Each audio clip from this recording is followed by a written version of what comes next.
नमस्कार दोस्तों, स्वागत करता हूं आपका टेक्निकल के 1000 क्वेश्चंस।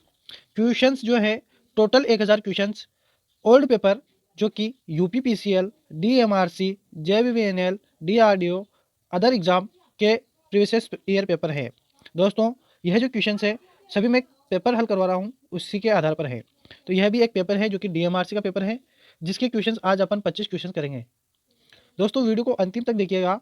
इसका फ़ायदा यह है कि आपको इस बारे में जानकारी प्राप्त होगी कि एग्ज़ाम में कंपटीशन एग्ज़ाम में किस प्रकार के क्वेश्चंस पूछे जाते हैं और किस तरीके के क्वेश्चंस पूछे जाते हैं। दोस्तों पहला ही क्वेश्चन है आज का, निम्नलिखित में से क्या ट्रांजिस्टर का एक प्रकार है।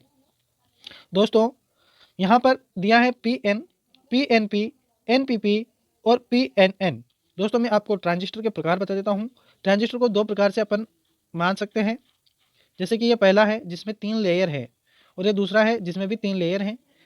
इसकी जो पीएनपी या एनपीपी इस सिस्टम को ऐसे रखा जाता है जैसे कि यहाँ पर दिया है तो पीएनपी हो जाएगा और यहाँ पर एनपीएन हो जाएगा।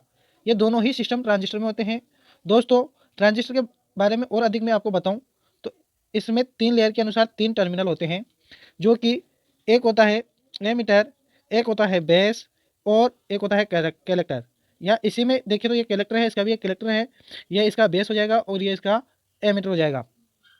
ठीक है, तो पी एन पी होता है, एन पी एन हो सकता है, लेकिन इस प्रकार से कभी भी नहीं होगा कि जिसमें यहाँ पर एन एन पी या पी पी एन, यह आपका कभी भी नहीं होगा। ऐसा होने पर ट्रांजिस्टर का निर्माण नहीं होगा। ओनली ये दोनों ही आपके सही रहेंगे, यानी कि पी एन पी या एन पी एन। अब देखते हैं ऑप्शंस में कौन से हैं। तो पहला ऑप्शन है आपका पी एन। तो दोस्तों मैं पी एन के बारे में आपको बता देता हूँ कि पी एन जो होता है ना, यह ओनली डायोड होता है। एक डायोड होता है जिसके दोनों सिरों का नाम होता है पी और एन। दूसरा ऑप्शन दिया है P N P. P N P यह अपना ट्रांजिस्टर है, यानी कि यह आपका आंसर सही रहेगा। दूसरा दिया है यहाँ पर, तीसरा ऑप्शन से दिया है एन पी पी। तो एन पी पी आपका आंसर बिल्कुल गलत है और पी एन एन यह भी आपका आंसर बिल्कुल गलत है, यानी कि आपका ऑप्शन दूसरा जो दिया है यहाँ पर वह ऑप्शन आपका सही रहेगा। दोस्तों अगले क्वेश्चन पर आते हैं। अगला जो क्वेश्चन है, समय आधारित पैमाने पर किसी विद्युत तरंग के आयाम परिवर्तन को देखने के लिए किस मापक यंत्र को बनाया गया है। दोस्तों cathode ray tube. Cathode ray tube क्या होती है इसके बारे में आपको बताऊंगा। आवृत्ति मीटर। आवृत्ति मीटर के बारे में मैं आपको बता देता हूं कि आवृत्ति मीटर जो होता है वह आवृत्ति को मापने के लिए काम में लेते हैं। आवृत्ति को इंग्लिश में बोला जाता है फ्रीक्वेंसी। फ्रीक्वेंसी और फ्रीक्वेंसी की जो एस आई इकाई होती है ना, फ्रीक्वेंसी की एस आई इकाई अगर आपसे पूछ ली जाए तो फ्रीक्वेंसी की एस आई इकाई होती है हर्ट्ज। ठीक है, और कैथोड अपना ऑप्शन से दिया है यहाँ पर कैथोड रे ऑसिलोस्कोप, यह आपका सही होगा। यह विद्युत तरंगों के आयाम परिवर्तन को देखने के लिए यह देखो विद्युत तरंग को यह आवृत्ति मीटर में माप सकता है, लेकिन देखने के लिए परिवर्तनों को देखने के लिए किस मापक यंत्र का उपयोग किया जाता है, तो वह किया जाता है कैथोड रे ऑसिलोस्कोप। दोस्तों यह जो दिया है ना cathode ray tube, cathode ray tube इसका एक पार्ट्स है। किसका? कैथोड रे ऑसिलोस्कोप का एक पार्ट्स है। यह ट्यूब डिस्प्ले है। ठीक है, ये ध्यान रखना। Cathode ray tube C R T का फुल फॉर्म होता है और cathode ray oscilloscope C R O का फुल फॉर्म होता है।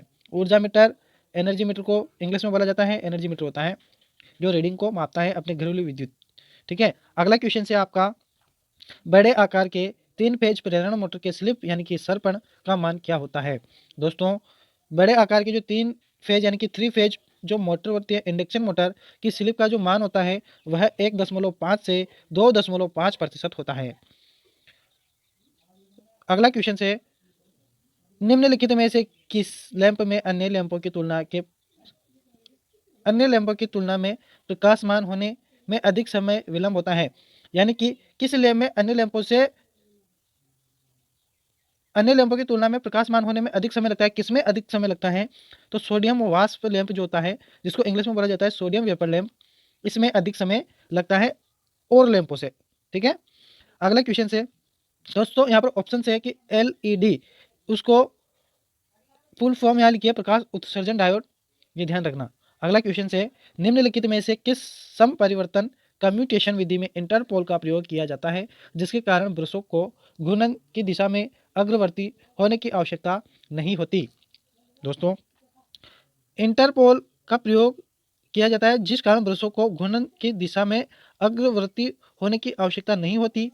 इसके लिए आपका आंसर रहेगा इंटरपोल विधि। दोस्तों कम्यूटेशन जब होता है, कम्यूटेशन होता है स्पार्किंग, ठीक है, इसको हिंदी में बोला जाता है सम परिवर्तन।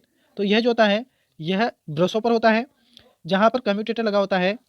कम्यूटेटर जहाँ पर लगा होता है, कम्यूटेटर क्या होता है, जो एसी को डीसी में बदलता है, एसी को डीसी में बदलता है और डीसी को एसी में भी बदलता है। ये ध्यान रखना, यह डीसी मोटरों में लगा हुआ होता है। और यह कहाँ पर लगा होता है, तो डीसी मोटर की जो शाफ्ट होती है उस पर यह लगा हुआ होता है, ठीक है। तो यह इसके ब्रश टच होते हैं, तो यह ब्रश जब टच हुए रहते हैं तो यहाँ पर स्पार्किंग होता है।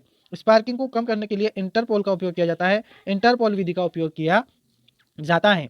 इंटरपोल को हमेशा आर्मेचर के श्रेणी क्रम में लगाया जाता है। इंटरपोल को कहाँ लगाया जाता है, तो आर्मेचर के श्रेणी क्रम में लगाया जाता है।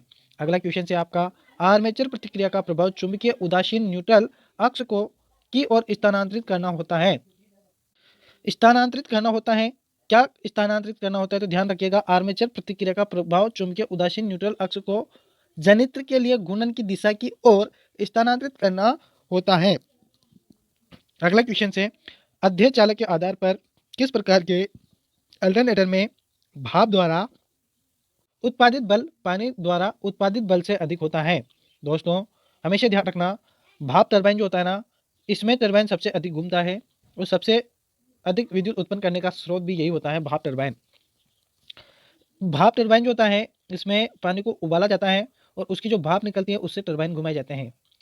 दोस्तों आपको डिस्क्रिप्शन में टेलीग्राम लिंक, टेलीग्राम पर हमारा जो चैनल है बालाजी ITI के नाम से ही है, बालाजी ITI के नाम से ही डिस्क्रिप्शन में टेलीग्राम का लिंक है, उस पर क्लिक कीजिएगा और बालाजी ITI नाम के चैनल को वहाँ पर भी सब्सक्राइब यानी कि ज्वाइन कर लीजिएगा। जिससे फ़ायदा यह है कि मेरे द्वारा जो भी यूट्यूब पर वीडियो दिए जाते हैं उनको टेलीग्राम चैनल पर शेयर किए जाते हैं, वहाँ से आपको नोटिफिकेशन तुरंत मिल जाएगा। क्योंकि अगर बहुत सारी बात क्या होता है कि यूट्यूब पर वीडियो अपलोड तो हो जाते हैं लेकिन नोटिफिकेशन बहुत कम बच्चों के पास जाते हैं, बहुत कुछ मिस्टेक्स के कारण नहीं पहुंच सकते, तो वहां पर आपको तुरंत मिल जाएंगे। तो आप टेलीग्राम चैनल को भी ज्वाइन कर लेना। कोई जानकारी होती है जो कि वैकेंसी के अनुसार या कोई लेटर होता है या कोई न्यूज़ होती है तो मैं टेलीग्राम पर शेयर करता हूँ, जो कि यूट्यूब पर शेयर नहीं कर सकते वह चीज़ मैं टेलीग्राम पर वहाँ पर शेयर करता हूँ। तो आप टेलीग्राम पर जरूर जुड़ जाना। अगला क्वेश्चन है दोस्तों, एक संट जनित्र 440 वोल्ट पर 40 एम्पियर लोड विद्युत धारा की आपूर्ति करता है। ये न्यूमेरिकल सवाल है, ध्यान से समझिएगा। संट वोल्टेज प्रतिरोध 220 ओम तथा आर्मेचर प्रतिरोध जो है वह 0.8 ओम है। तो आर्मेचर विद्युत धारा की गणना करें। दोस्तों तो इसको ध्यानपूर्वक समझना है। समझेंगे कैसे, देखिए जैसे कि सबसे पहले अपन एक संट जनित्र बनाएंगे, ठीक है। ये संट जनित्र, ये संट वाइंडिंग है और ये आर्मेचर है इस तरफ। तो यहाँ पर अपन को लोड जोड़ना है, ये लोड जुड़ गया। अब अपन को देखना है कि इसने क्या क्या दर्शाया है। तो 440 वोल्टेज पर 40 एम्पियर लोड विद्युत धारा आपूर्ति करता है, यानी कि 440 वोल्टेज है जिसपे 40 एम्पियर की यह विद्युत धारा आपूर्ति करता है। तो संट प्रतिरोध जो है ना, संट तो प्रतिरोध है अपना 220 ओम है और आर्मेचर का जो प्रतिरोध है वह 0.8 ओम है। अब अपन ध्यान रखेंगे कि अपन को ज्ञात क्या करना है, तो आर्मेचर की विद्युत धारा की गणना करनी है। जैसे कि यहाँ से विद्युत सप्लाई आई, जितनी भी एम्पियर आई वो अपन को ज्ञात करना है। तो यहाँ से आएगी तो दो भागों में बटेगी, तो एक तो इधर की ओर जाएगी, एक इधर की ओर जाएगी। तो दोस्तों इधर की ओर कितनी आई, 40 वोल्टेज, क्योंकि यहाँ पर दिया है अपन को, यहाँ पर 40 वोल्टेज आई है। अब अपन को ये देखना है कि इधर की ओर कितनी आई, जो कि संट वाइंडिंग में कितनी आई। तो यह दोनों जब यह पता चल गई, ये तो अपन को पता है 40 वोल्टेज 40 एम्पियर, यह अपन को पता चल गई, तो टोटल अपन की ज्ञात हो सकती है, क्योंकि यहाँ से टोटल दो भागों में बट रही है। तो दोस्तों यह अपन को पता है, यह ज्ञात करनी है। अपन को यहाँ पर ओम का नियम लगाना होगा। 220 ओम अपन को दिया है, अपन को यह पता हो चल जाए कि वोल्टेज कितना आ रहा है इस वाइंडिंग में, तो अपन ज्ञात कर सकते हैं। तो दोस्तों आपको पता होगा कि यहाँ पर इसका और इसका यानी कि लोड का और शंट वाइंडिंग का सिस्टम कैसा बन रहा है, तो पैरेलल यानी कि समांतर बन रहा है। तो 440 वोल्टेज भी इसमें भी आएगा वाइंडिंग में, क्योंकि जितना आर्मेचर वोल्टेज उत्पन्न करता है वह दोनों में जाता है, लोड में और शंट वाइंडिंग में। तो यहाँ पर भी कितना आ रहा है वाइंडिंग में, तो यहाँ पर भी कितना आ रहा है 440। 440 में अपन 220 का भाग देंगे, क्यों देंगे, तो आपको पता होगा धारा ज्ञात करने के लिए अपन वोल्टेज बटा आर यह फॉर्मूला लगाते हैं, यह ओम का नियम है। इससे यह कटेगा, दो बार कटेगा, तो 2 एम्पियर अपना यहाँ पर कुंडली ले रही है धारा। तो 2 एम्पियर और 40 एम्पियर बराबर कितना हो जाएगा, 42 एम्पियर। तो अब आपका आंसर क्या हो जाएगा, 42 एम्पियर। अगर दोस्तों फिर भी आपके समझ में नहीं आया है तो रिविज़ करके वीडियो को देखिए, आपको क्लियरली समझ में आ जाएगा। अगला जो क्वेश्चन है वह है निम्नलिखित में से कौन सा उच्च परावैद्युत डाइइलेक्ट्रिक क्षमता युक्त एक रोधी पदार्थ है, यानी कि प्रतिरोधी पदार्थ है। उच्च परावैद्युत वाला फाइबर, पोर्सिलिन और बेकेलाइट सभी प्रतिरोधी पदार्थ हैं, लेकिन यहाँ पर उच्च पूछा है, सबसे उच्च, तो सबसे उच्च है अभ्रक। ठीक है, अभ्रक को माइका कहा जाता है। चीनी मिट्टी को पोर्सिलिन कहा जाता है, जो पोल्स पर काम आता है। पोल्स जो होते हैं, लाइट जो बिजली के खंभे होते हैं उन पर लगाए जाते हैं। बेकेलाइट से अपने स्विच बनाए जाते हैं, यह ध्यान रखिएगा। अगला क्वेश्चन से ओम के नियम के अनुसार विद्युत धारा किसके अनुक्रमानुपाती होती है? अनुक्रमानुपाती यानी कि समानुपाती होती हैं। तो दोस्तों आपको पता होगा आई बराबर वी आर होते हैं। इससे अपन याद रखेंगे कि आई के वी समानुपाती होता है और आर क्या होता है? विलोमानुपाती होता है। अनुक्रमानुपाती को अपन समानुपाती भी कह सकते हैं। तो आई यानी कि धारा के वोल्टेज क्या होता है? अनुक्रमानुपाती होता है। तो यह आपका आंसर सही होगा। ठीक है, प्रतिरोध तथा वोल्टेज, तो यह दोनों आंसर सही नहीं होंगे, क्योंकि धारा जो होती है प्रतिरोध की विलोमानुपाती होती है और वोल्टेज की अनुक्रमानुपाती होती है। आवृत्ति का इसमें रोल ही नहीं है, ओम के नियम में आवृत्ति का कुछ लेना देना नहीं है। अगला क्वेश्चन से आपका अवमंदन बलागुण यानी कि डैम्पिंग टॉर्क एक जल कुंडली उपकरण में द्वारा विकसित होता है।